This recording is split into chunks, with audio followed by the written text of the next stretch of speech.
today's episode of Oma's Garden, we're going to talk about transplanting daisies. I have a bunch of daisies that are growing up along the side of my house, right here in the backyard. You can see them along the row there. They actually grow pretty tall, and of course everybody knows what a daisy is, the beautiful white flowers with the yellow button centers that come in.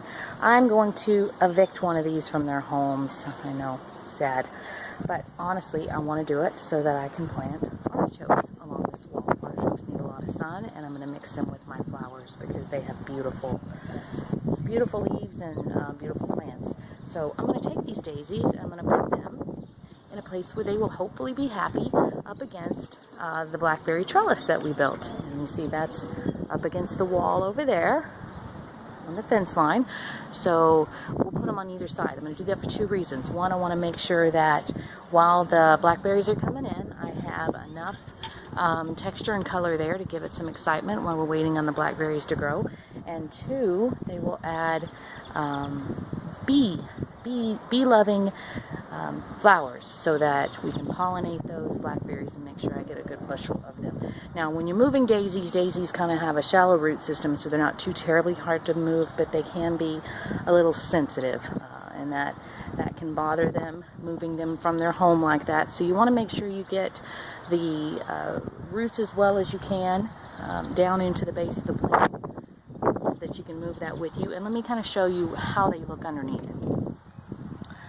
So let's get down here. I'm hoping you can see the base of the plant. So you can see down here that these are actually a bunch of different blackberry, got blackberries on my mind, daisy clusters, right, that are growing together. It's not all one plant. So I'm going to try to break them up, split them across both sides of the blackberry trellis, and move them.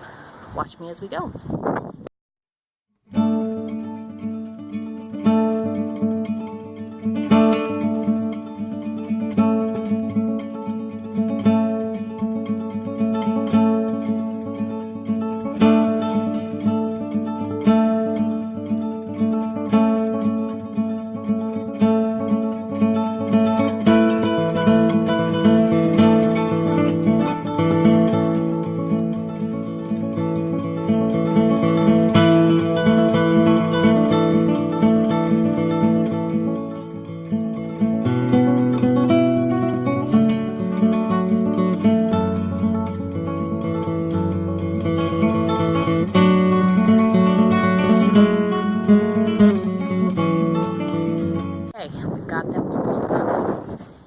Basket here.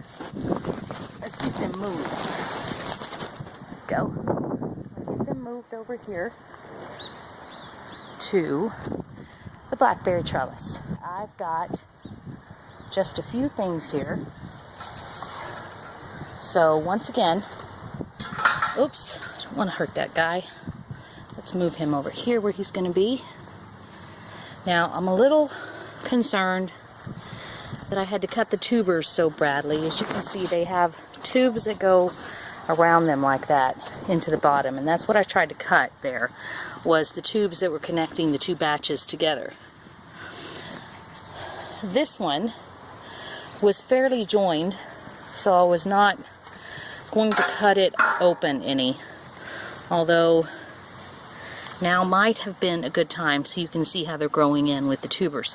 Now might have been a good time to try to separate them just to give it a little bit more space.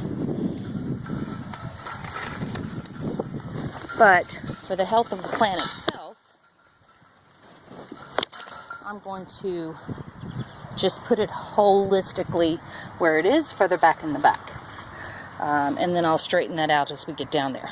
Now, just like when we created our new bed, anytime I'm putting anything in a new garden, I always use Epsom salt.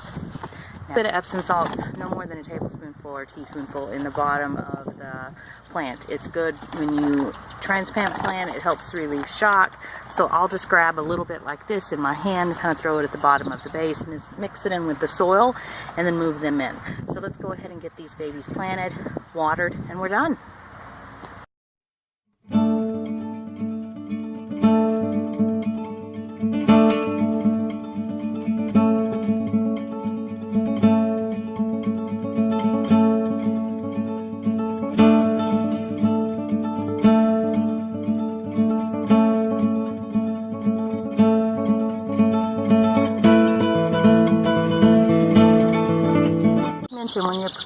soil, you want to make sure you put your hole, the depth of the root that you have, at a minimum and at least 2 to 3 inches wider than the root ball. So I've got a pretty good sized root ball here. I'm going to need to go fairly deep into the ground. So make sure you put that in there that way, or you'll have problems with your roots having places to move. We're finished. We've got our babies in. See them right there. And then on this side, now those will grow nice. They'll look nicely from this side of the yard. They will also offer bees for the vegetable garden that's growing over on the left. Thanks for watching. Bye.